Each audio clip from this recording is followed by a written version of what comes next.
తాకట్లో ఉన్న మీ బంగారాన్ని విడిపించి ఆ రోజు ఆన్లైన్ రేటుకి కొంటాం. Sharma gold company. నమస్కారం, వెల్కమ్ టు సుమన్ టీవీ. నేను గీతాంజలి. ప్రస్తుతం మనతో పాటు భారతీయ శంకరపీఠం వ్యవస్థాపకులు, ప్రముఖ ఆధ్యాత్మికవేత్త, బ్రహ్మశ్రీ అన్నవరపు తిరుపతిమూర్తి అవధాని గురువు గారు ఉన్నారు. వారితో మాట్లాడదాం. గురుగారు నమస్కారం అండి. ఓం శ్రీ మహాగణాధిపతయే నమః.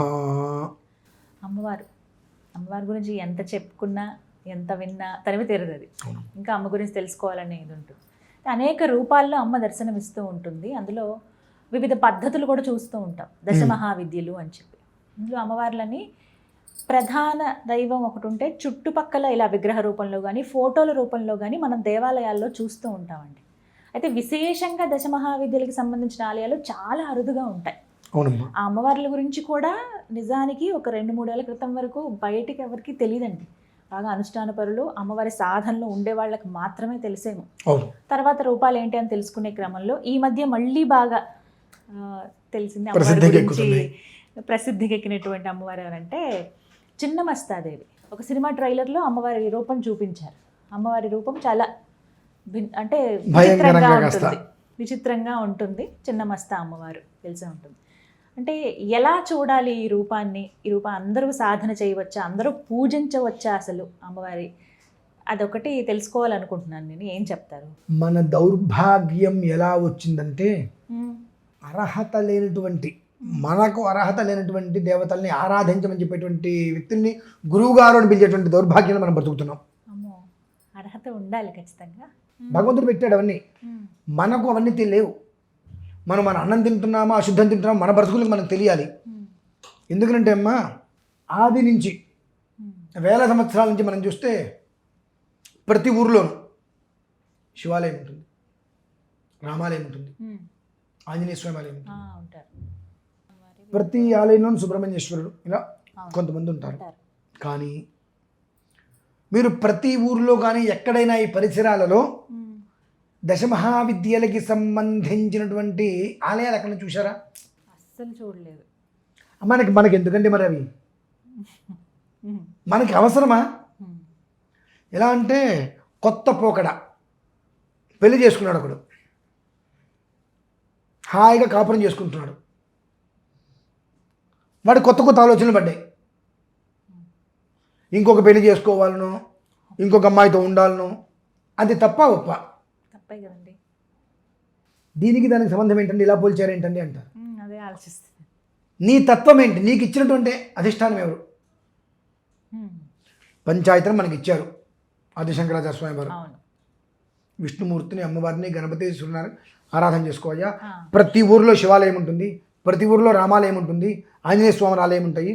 వాళ్ళని ఆరాధన వీటి గురించి ఎందుకండి? కర్మ ప్రారంభం కాకపోతే అది ఎవరికి అవసరం? అసలు మంత్రం అడుగుతున్నారు. నాకే పరిపూర్ణమైన అర్హత లేదంట.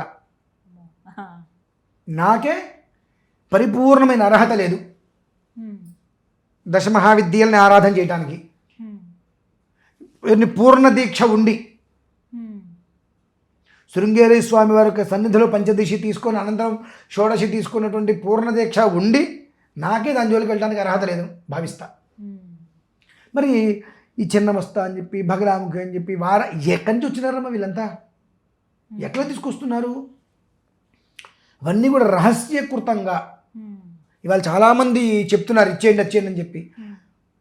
అనాదిగా వేల సంవత్సరాలుగా ఋషులు మునులు ఎంతోమంది ఉన్నారుగా, మన పూర్వీకులు ఉన్నారుగా. వీళ్ళు ఎక్కడన్నా ఒక దేవాలయం నిర్మించారా? వీళ్ళకి ఎందుకు ఈ బుద్ధులు పడుతున్నాయి? అవి రహస్యకృతంగానే చేయమనుంది, బాహ్యకృతంగా చేయమని లేదుగా. సంసారం జాగ్రత్తగా చేస్తారు, నడురోడ్డు మీద చేస్తారు ఏంటండి? అది ఎంత తప్పు. అంతకు మించి ఇది వంశాలు నాశనం అవుతాయి. ఆయన ఎవరో వారాహేమ వారికి ఇచ్చేసాడు, నేను దీక్ష తీసుకుంటా.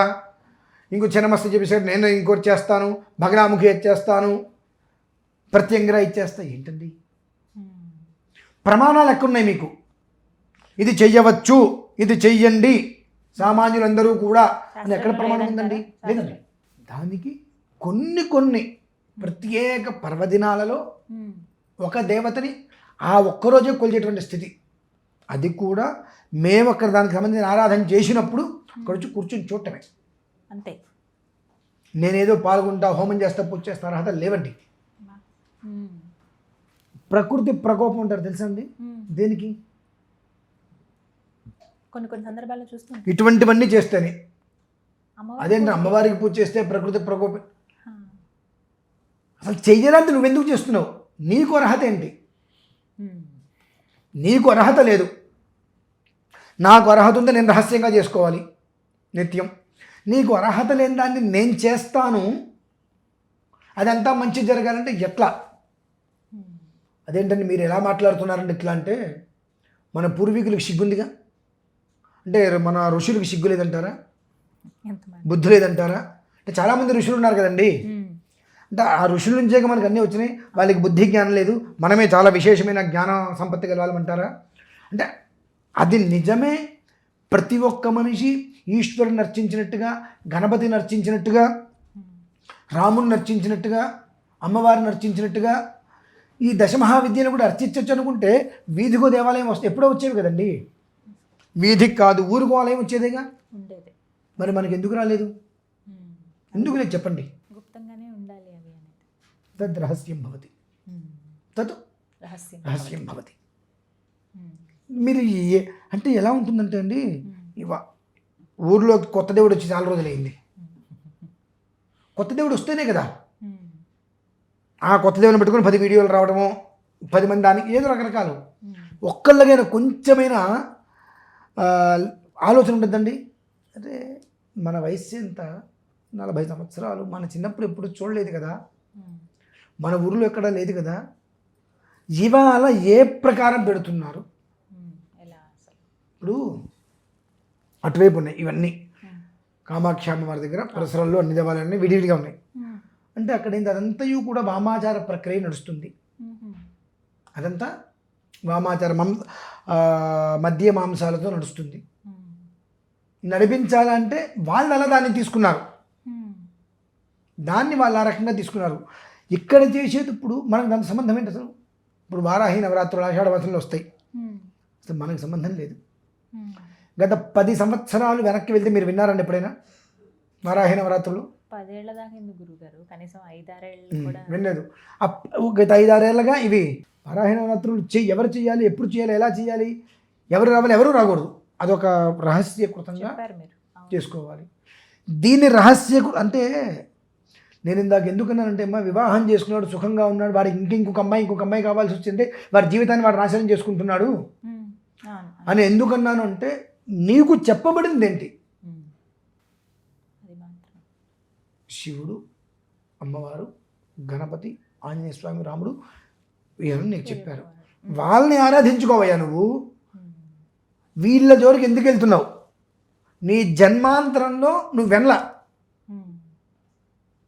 ఇవాళ ఎందుకు వెళ్తున్నావు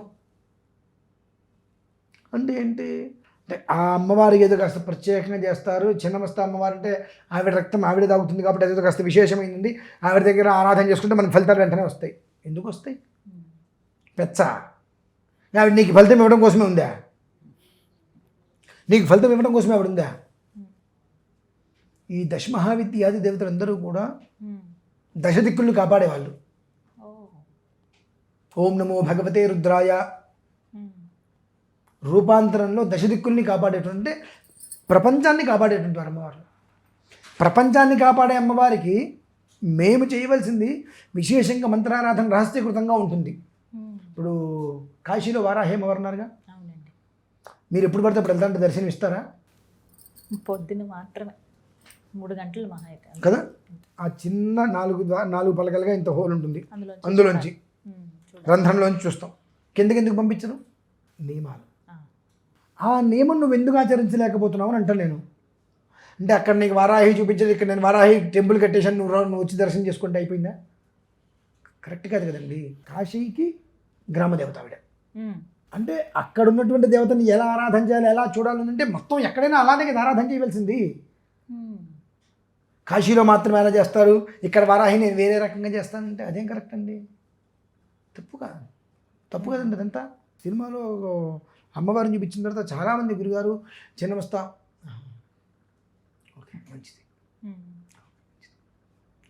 ఇది ఏమని చెప్పాలి, ఎవరికని చెప్పాలి, ఎంతమందికని చెప్పాలి? ప్రతి మనిషి ఫోన్ చేసి చిన్నమస్తా అమ్మవారి ఆరాధన ఎలా చేయాలి గురుగారు, ఎక్కడ చేయాలి గురుగారు, ఎప్పుడు చేయాలి?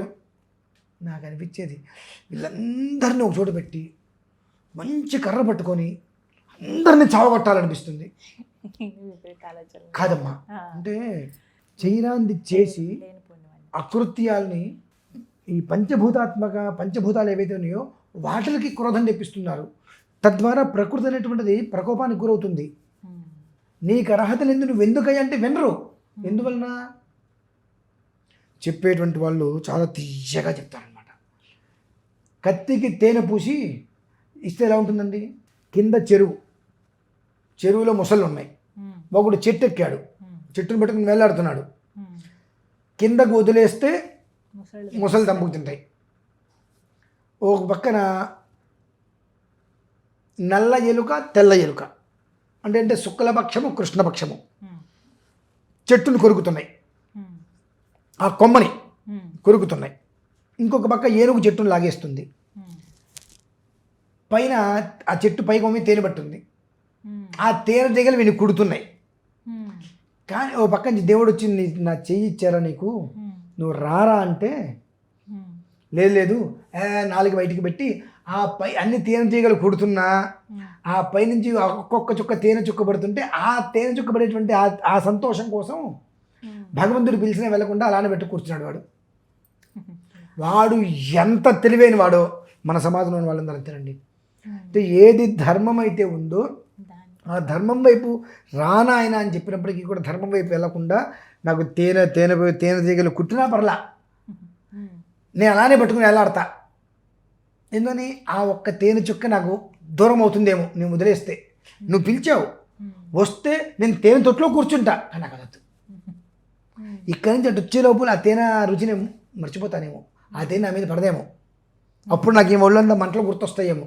కాబట్టి అలానే పట్టుకుంటాను. ఎన్ని తేనె తీగలు కుట్టినా ఆ ఒక్కొక్క చుక్క నా నాలుగు మీద పడుతుంది కదా, అదే ఆస్వాదిస్తాను అని కూర్చున్నారండి జనాలు. అందులోంచి బయటికి రమ్మంటారు నేను. ఈ వీడియోకి మూలం అదేనమ్మా. అది చెప్పారు, ఇది ఒక అవేర్నెస్. ధన్యవాదాలు గురుగారు. పరమేశ్వర.